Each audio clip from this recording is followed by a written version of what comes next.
السلام علیکم. میرا نام جی این مغل ہے. میں صحافی ہوں.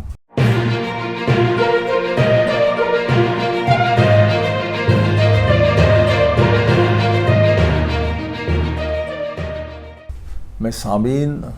اور ناظرین کو دل کی گہرائیوں سے خوش آمدید کہتا ہوں. آج ہم جو بات کریں گے اس کا اس وجہ سے ایک نئی ڈیولپمنٹس ہوئی ہے. ایک بڑی دلچسپ ڈیولپمنٹ ہوئی ہے, بڑی اہم ڈیولپمنٹ ہوئی ہے کہ ہمارے نئے آرمی چیف جناب جنرل عاصم منیر نے حلف اٹھایا, اور اس کے بعد retired army chief general Qamar Bajwa نے جو ہے وہ چارج چھوڑی, اور جنرل عاصم منیر جو ہے وہ نئے آرمی چیف آف اسٹاف ہوئے. اس سے کوئی تقریباً ایک ہفتہ قبل یہاں جنرل کا retired army chief general Qamar Bajwa نے جی ایچ کیو میں یوم دفاع شہدائے پاکستان کی تقریب میں خطاب کیا. اس خطاب میں انہوں نے بہت ایک اہم تقریر کی ہے اور بہت اہم سی باتیں کی ہیں. میں ان باتوں کا پہلے ذکر کروں گا, پھر اس کے بعد مجھے جو بات کرنی ہے وہ میں کروں گا. جو چند باتیں جو اہم کی وہ میں آپ کو پہلے بتاتا چلوں. انہوں نے تسلیم کیا کہ گزشتہ 70 سال کے دوران فوج نے کئی بار سیاست میں مداخلت کی. ساتھ ہی ریٹائرڈ جنرل باجوہ نے ایک اہم انکشاف کیا کہ فوج نے فروری 2021 میں فیصلہ کیا ہے کہ فوج سیاست میں مداخلت نہیں کرے گی. تیسری بات یہ کہ مگر ساتھ ہی انہوں نے ایک متنازع بات بھی کی اور کہا کہ سقوط ڈھاکہ فوج کی نہیں سیاسی غلطی تھی. چوتھی بات انہوں نے یہ کی کہ اس کے علاوہ ایک اور ڈیولپمنٹ ہوئی کہ ان کی اس تقریر کے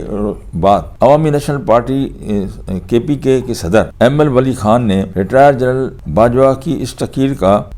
جواب دیتے ہوئے مطالبہ کیا ہے کہ فوج کی سیاست میں مداخلت پر ایک ٹروتھ کمیشن بنایا جائے. تو یہ اس قسم کی جو ہے بات ہوئی ہے. میں اس سلسلے میں مختلف جو نکتے انہوں نے بات کی ہے ان پر بات کروں گا. مثلا انہوں نے یہ کہا کہ 70 سال کے دوران فوج کئی بار سیاست میں مداخلت کی. میرے خیال میں کہ یہ ایک بہت بڑی بات کی جنرل قمر باجوہ صاحب نے. آج تک کسی نے ایسی بات نہیں کی. یہ میرا خیال ہے تاریخی ڈیولپمنٹ ہے. جنرل قمر باجوہ نے یہ تسلیم کیا کہ کئی بار فوج نے سیاست میں مداخلت کی. میرا خیال ہے یہ اتنا بڑا انکشاف ہے کہ میری تجویز یہ ہے کہ حکومت وقت کو اس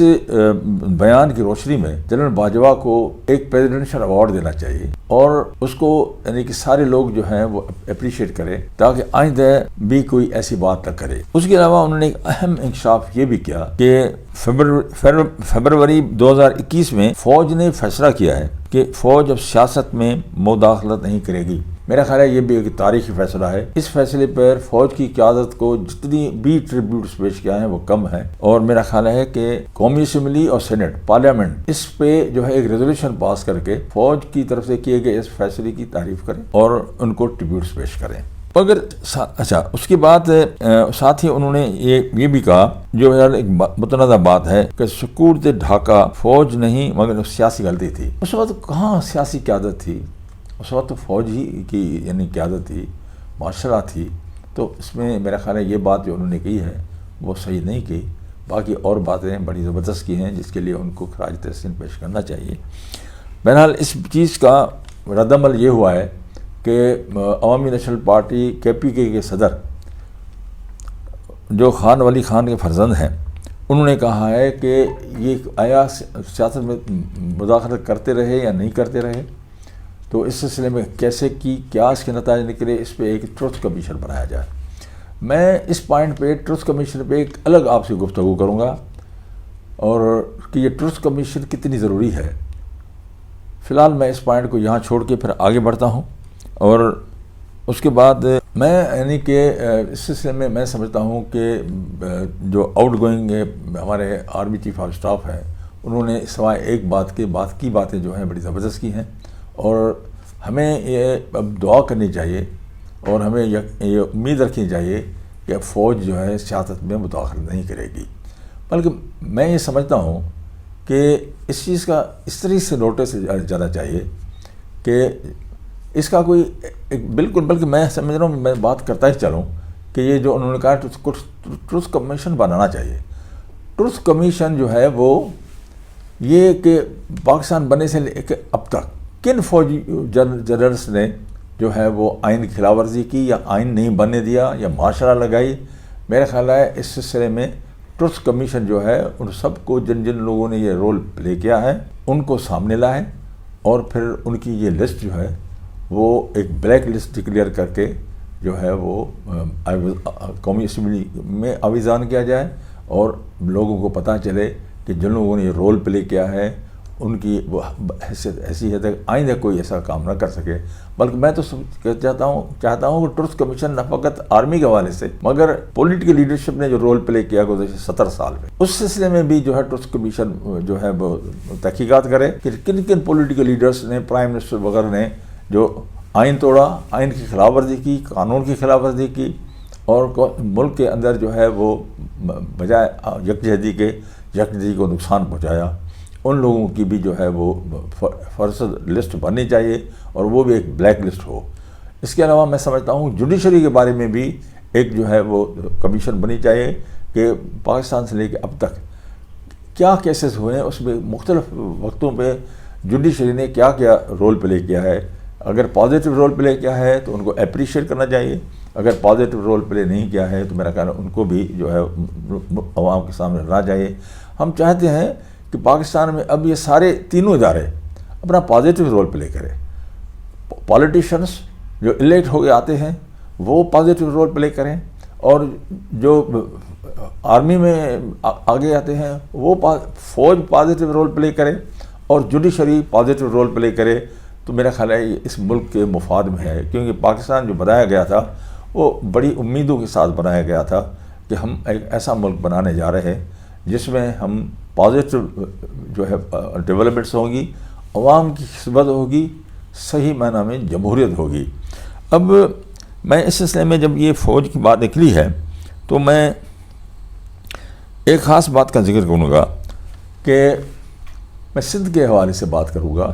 کہ سندھ کے عوام کو اس سلسلے میں بڑا وہ افسوس کے ساتھ جو ہے وہ اس ساری چیز کو دیکھتے ہیں کہ فوج میں سندھ کا جو نمائندگی اور جو ریپرزنٹیشن ہے وہ برائے نام کیوں ہے. دیکھا تو یہ جائے کہ نہ فقط فوج مگر ہر وفاقی ادارے میں سندھ کی جو نمائندگی ہے وہ بالکل نمک میں یعنی آٹے میں نمک کے برابر ہے, مگر فوج میں تو بالکل برائے نام ہے. تو اس سلسلے میں یہ ایک بات یہ بھی کہی جاتی ہے کہ کہا جاتا ہے کہ سندھی جو ہے وہ مارشل ریس نہیں ہے. میں اس سلسلے میں ان کو گزارش کروں گا کہ ہمارے پاکستان کے ایک بہت بڑے ریلیجس اسکالر ڈاکٹر اسرار احمد تھے, اس نے جو تقریریں کی, انہوں نے جو کتاب لکھی ہے وہ ضرور پڑھیں. اس میں انہوں نے کہا ہے کہ انگریز حکومت کو اگر بھگایا تو سندھ کے عوام نے, اور اس میں خاص طور پہ حروں نے, یہ حر تحریک چلی جس کی قیادت یہ موجودہ پیر پاگارا کے دادا پیر سبکت اللہ شاہ راشدی تھے,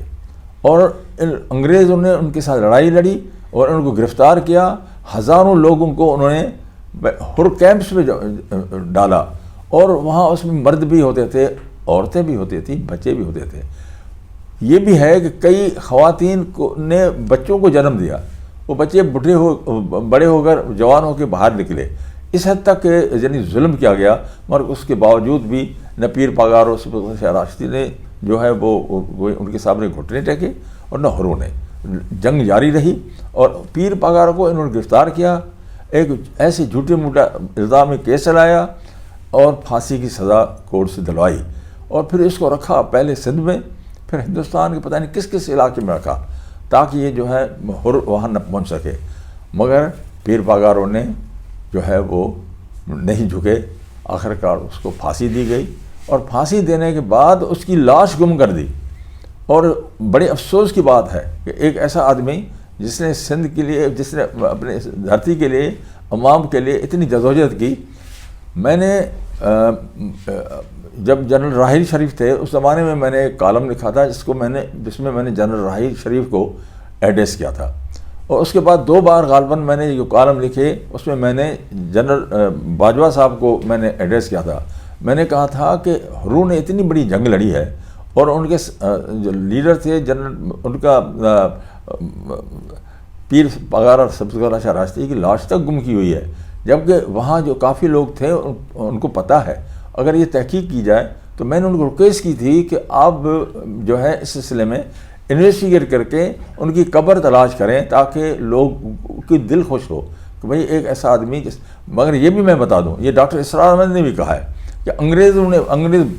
پورے انڈیا کو چھوڑے اس وجہ سے گئے کہ جناب وہ یعنی کہ ہروں نے ان کے ساتھ جو جنگ کی انہوں نے بالکل ان کا جینا حرام کر دیا تھا اور ان کو آخرکار چڑھ دیا۔ تو یہ سندھ کا رول تو یہ رہا ہے، مگر یہ کہ یہ تو بالکل میں جو بات بتا رہا ہوں اب تو یہ تو کنفرمڈ ہے کہ انگریزوں جانے سے پہلے وہ رائٹنگ میں جو ان کا چیف آف اسٹاف لکھ کے گیا تھا کہ سندھیوں کو جو ہے وہ فوج میں داخل کرنے سے روکیں، وہ اس وجہ سے کہ وہ جو ہے وہ پتہ نہیں یہ کر دیں گے وہ کر دیں گے، تو شاید اس وجہ سے وہ ہو رہا ہے۔ اب سنا ہے کہ شاید ایک دو جگہ پہ سندھی جو ہے سینئر پوسٹ میں آئے ہیں، وہ میرا خیال جنرل باجوہ صاحب کے دور میں شاید ہوا ہے، اور